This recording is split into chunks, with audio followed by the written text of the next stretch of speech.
When you communicate with others, can you name the type of communication you are engaging in? Inward Outward introduces the communication staircase model. We go up and down the staircase of communication all day long. Depending on our knowledge of the diverse types, we may succeed or fail.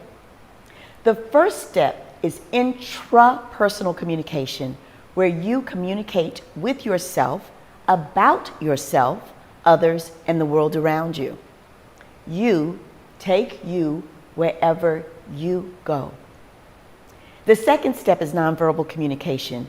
Here you express yourself through patterns of appearance, time, smell, touching, space, vocal sounds, and body movement.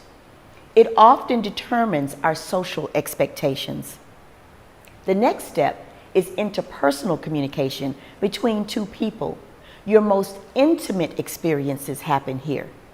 How your personal relationships doing?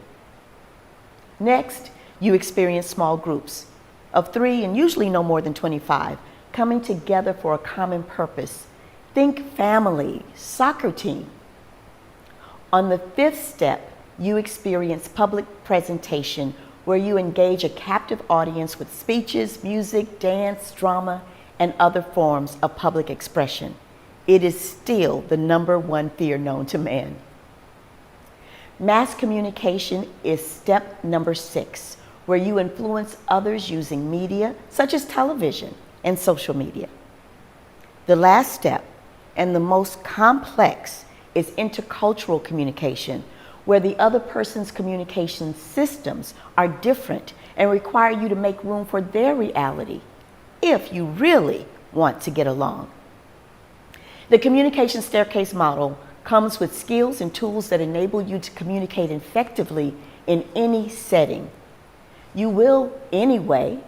Why not do it right? And that's my word. Subscribe to Colburn Classroom and be on the lookout for new videos.